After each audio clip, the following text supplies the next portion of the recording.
welcome back to my channel. In today's video, I'm going to be filming a what I eat in a day. I have really loved filming these videos and you guys really love seeing them as well, which is so great. As you may or may not know, I am on a healthy journey, a weight loss journey. Your girl has lost over 17 pounds now, guys. 17 pounds, that is actually insane. I still have ways to go, but honestly, these videos are really helping me. I love watching what I eat in a days, I love making them, and we're kind of in this together. So today's video is in partnership with iHerb. So they are sponsoring today's video, which I'm really excited about because they are an amazing online website that has thousands and thousands of natural ingredients on there. Actually, not just ingredients. They have food, they have beauty, they have skincare. They also have like vitamins and supplements and stuff. So they're just like that one-stop shop, especially for stuff that you can't really find a lot in like mass retailers, mass grocery stores. Another great thing is that they cater to a lot of dietary needs. So if you're vegan, if you're gluten-free, if you're sugar-free, you're dairy-free, whatever free, they have products for that, and it's really easy to just narrow down on their website and like put them into your cart really quickly. And their shipping is also amazing. They do ship to many different locations worldwide. I think it's over 160. Yeah, I will have links to all the products that I use down below in case you guys are interested, and then you can just browse on the website as well. And I'm pretty sure if you click those links, I will have the referral code as well, but if you click the links that I have, then you'll automatically be saving money off your entire order. If you do enjoy the video and would like to see more what I eat in a days in the future, give this video a big thumbs up. And if you're not subscribed to my channel yet, please subscribe down below. I will be doing a weight loss update video very soon, probably once I hit the 20-pound mark. And I'm excited for that, so I hope you guys are as well. And let's get into the video. So I'm starting the day off with a superfood smoothie bowl. This tastes and looks delicious and packed with nutrients and vitamins. So for my base, I'm starting off with spinach and kale. I love these two greens, so I'm adding quite a lot of it, about 2 to 3 cups. And next I'm using half an avocado. So an avocado gives a really nice smooth texture to this smoothie. And then also the high fat content in avocados is really great for you. It keeps you full throughout the day. Next, for frozen fruit, I'm using frozen pineapple and frozen mangoes as well. I find these two fruits pair perfectly with this, and also about 1/3 of a frozen banana. Next, for the matcha, I'm using this Superfoods by MRM matcha green tea powder that I got from iHerb. Matcha has amazing benefits. It's great for energy, boosts your metabolism, burns calories throughout the day, and honestly, it's just a great ingredient to put into smoothie bowls because you don't taste the bitterness and you get all the nutrients from it. And then I just added a splash of almond milk. You can kind of use more or less of this depending on what texture you want for your smoothie bowl. And because I don't have fancy schmancy Vitamix, I'm using this blender. You just kind of need something to push it down. It will blend if you don't have an amazing blender, but it just takes a little bit of loving. So once you finally got that, I pour it into my smoothie bowl, and then now it's time for toppings, which is my favorite part. So I use some fresh berries, blueberries and raspberries, and then I use the other 1/3 of that banana. And now for chia seeds, I use this Bob's Red Mill organic whole chia seeds that I got from iHerb. Chia seeds are really great for your health. They have amazing omega-3 fatty acids, and they just add a nice crunch to this. And then of course, unsweetened coconut flakes. This looks so pretty on top of this, but then again, it adds more crunch because, you know, essentially it is a smoothie bowl, so you need some kind of texture in there. And yeah, they just taste amazing. So I sprinkled it off with a little bit of sunflower seeds because I love sunflower seeds, and then I just enjoyed this. So I actually did have Sara with me today. We kind of shared this. It is a large portion. So if you're really hungry, you could probably finish it all, but I needed a little bit of help.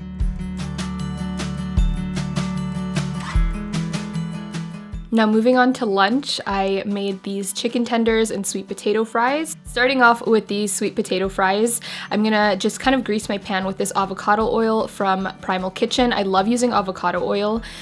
It has a really high burning, what's it called? Like it doesn't burn easy in the oven, basically, is what I'm trying to say. And then you could just watch me struggling to cut these fries. I had to get a bigger knife, but I just cut them into large kind of wedges and then placed them on the pan. And then for spices, I used garlic, paprika, a little bit of cayenne pepper for some spice, and salt and pepper. Sprinkled that over and massaged it with my hands.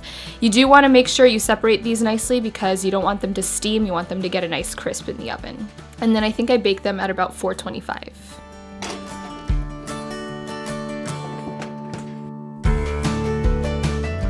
So moving on to the chicken tenders, I cut this breast in half because it was kind of thick, and then I just cut them into little slices that are perfect for chicken tenders. You can cut them however you want though.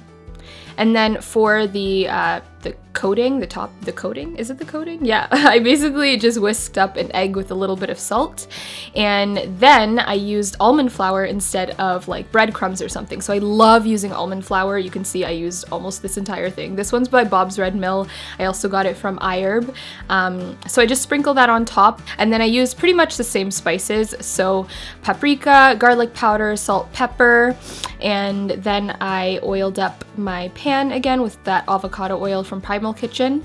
And then, so I dip it in the egg first to get it nice and sticky, and then I coat it in the almond flour, and then I just pretty much did that for all of them.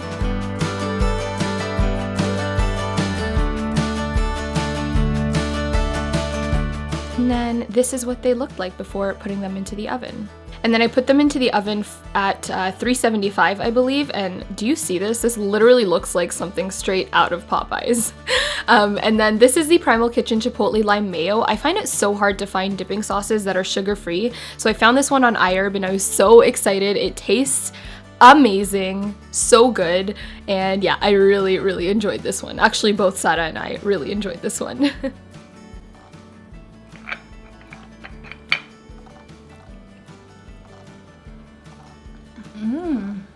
Yo, it actually tastes really good. Guys, we gotta let the camera woman taste it as well. She's very impressed. What did you say? I said I feel like I'm eating KFC. Popeyes, you know? It actually does look like Popeye's chicken. Like the chicken tenders? Yeah. Or like chunky chicken? Yeah. In Markham? That's literally what it looks like. And you guys may know that I do work out later in the evening, so I like to have some sort of snack. I like to call it pre-workout fuel. So this I did find on iHerb as well, and it piqued my interest because it said peanut dark chocolate chunk. It's by the brand California Gold Bar, and it is sweetened with a little bit of honey, but it is gluten-free, and it just tastes really good. So it's a really nice snack, especially if you want to treat yourself. But I just decided to have it today, so yeah. And then of course I'm staying hydrated all throughout the day. For dinner, I made this delicious chicken pesto spaghetti squash. You need to try this. So starting off with the pesto, I used about 2 cups of tightly packed basil. My mom also wanted me to tell you that this food processor that I'm using has been in the family for like 25 years. So she's old, but she still works. So to that, I'm adding some pine nuts. You can also use walnuts, but I found these pine nuts on iHerb, and they're by the brand Bergen. So yeah, I used about 3 tablespoons, but you can kind of see me pour it over. So about 3 or 4 tablespoons of pine nuts, and this adds a really nice flavor to the pesto. Then I add a lot of garlic. I'm using about 4 cloves. They're kind of like 3 big cloves, but just add as much as you want. I love my garlic. And then I'm also adding some lemon juice, half a lemon. So that's about like 2 tablespoons of the juice. And then this stuff is the secret sauce, okay? The secret seasoning. This is nutritional yeast seasoning. Basically, I use this in replacement of Parmesan, and it tastes literally exactly like cheese. It's amazing. So if you're dairy free, this is something you need. I know a lot of vegans probably already know what this is, but love me some nooch. And then also some salt and a little bit of EVOO, so extra virgin olive oil. And then a little bit of water as well, just to kind of get this thing going. As this is blending, you can add a little more water or a little more olive oil, depending on what texture you want the pesto. And then I just kind of poured it out and left it off to the side to prepare the squash. So for the spaghetti squash, this is how I like to cut it. I cut off the base with the little nub on top, and then I place it on the flat side and then just cut straight down. And I find that way to be the easiest way to open this thing, because it can be kind of difficult. And then I just scooped out all the insides. I hate doing this. It's so slimy and so gross, but you gotta do it. And then I'm sprinkling it with some more avocado oil and using this fancy schmancy device to spread it all around. And then of course you gotta season it. So for seasoning, I just used a little bit of salt, a little bit of garlic powder, and pepper. And then all you're gonna do is just flip it over onto the flat side and bake it in the oven at about 400 degrees for 40 minutes. So it does take quite a long time, or maybe 45 minutes. But anyways, while that was cooking, I prepared the chicken. So I'm just making a simple grilled chicken with some salt, pepper, and garlic powder and paprika, and just kind of like grilling that on both sides and then chopping it up. I did have trouble chopping this up. Probably use a different knife next time, but it was quite hilarious to watch back.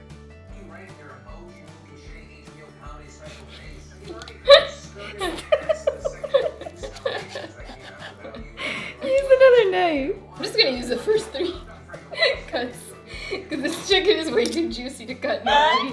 Look at how it looks in the camera. So once the spaghetti squash has cooled enough so that you could touch it, you just want to rake it with a fork. So you just kind of drag it across and then you'll see all the spaghetti forming. It's like magic. And then you place that into whatever bowl you like. And then I added some pesto on top and then sprinkled it with some chicken. And it was pretty much good to go. I actually prepared this before my workout and then had it after I came back because when I don't have food prepared for me, I'm too lazy to eat. So yeah, now you can just watch me eat.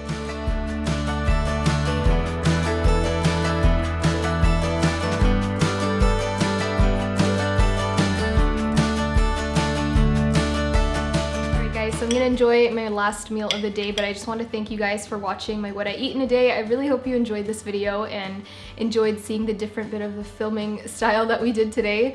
Once again, huge shout out to Aysha for teaming up with me in today's video. Please be sure to check out the links down below. All the links have like a discount code attached to them, so if you click through them and decide to purchase any of the products that I used, you'll be saving a lot of money. And I'll also have my referral code as well, so check that all out down below. And yeah, thank you so much for watching. I love you guys. Subscribe to my channel if you haven't already, and I will talk to you in my next video. Bye everyone. Mwah. I'm gonna eat.